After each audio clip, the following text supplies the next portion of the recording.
Assalamualaikum warahmatullahi wabarakatuh. Di sini saya akan menjelaskan satu tokoh dari hermeneutika yaitu Schleiermacher dengan tujuan untuk menyelesaikan tugas TS dari dosen saya. Begitu mungkin. Langsung saja, yang pertama penjelasan singkat dari Schleiermacher yaitu dari biografinya.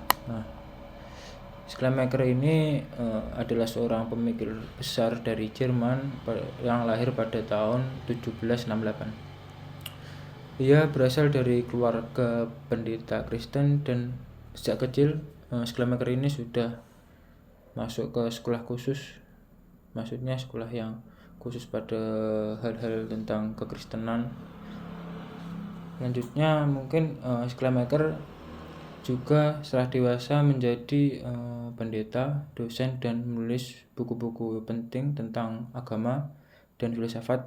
Salah satu karyanya yang terkenal adalah pidato tentang agama, yang menekankan bahwa agama itu urusan batin, bukan sekedar aturan atau doktrin.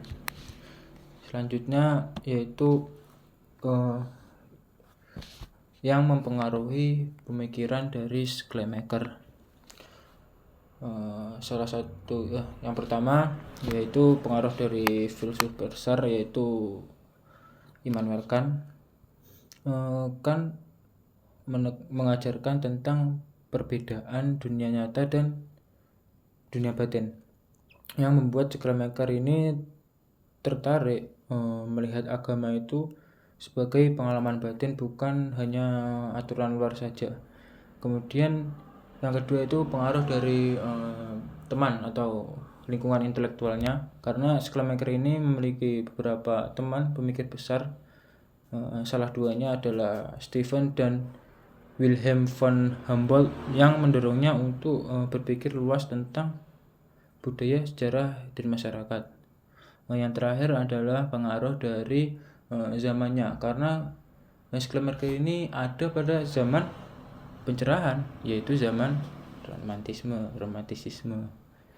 Pada masa itu banyak orang mulai berpikir lebih bebas dan kritis terhadap agama dan tradisi.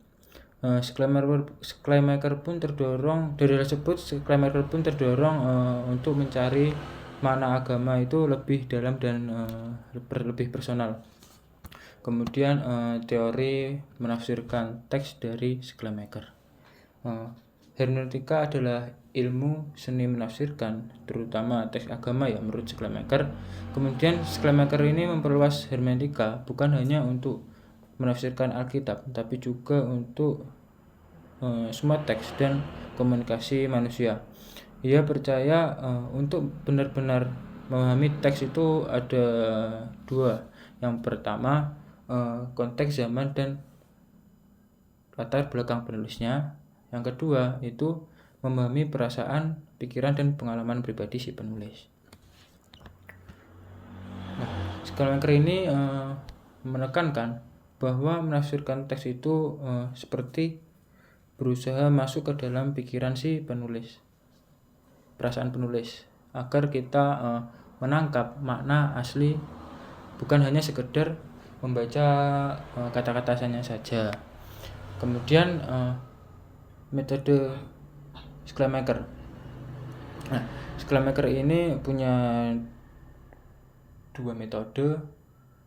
Yang pertama adalah metode gramatikal dan metode psikologis.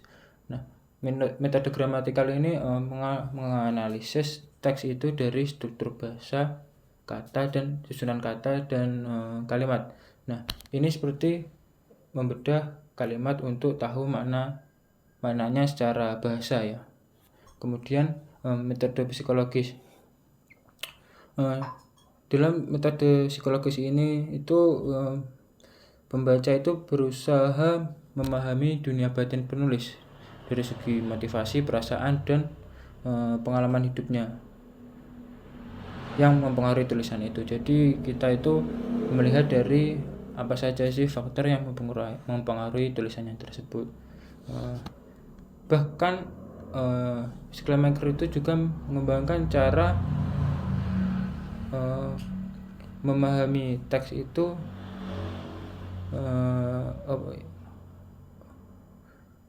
supaya kita lebih paham dari si penulis tersebut, mungkin seperti itu. Nah, singkatnya, Schleiermacher ini merupakan tokoh yang sentral dalam hermeneutika yang mengajarkan bahwa agama adalah soal pengalaman pribadi. Ia juga mengembangkan menafsirkan teks hermeneutika dengan dua metode tadi, yaitu memahami bahasa dan memahami batin si penulis, agar kita bisa mengerti makna dan tujuan dari si penulis. Mungkin sekian dari saya, masih banyak cacatnya. Sekian, terima kasih sudah mendengarkan. Wassalamualaikum warahmatullahi wabarakatuh.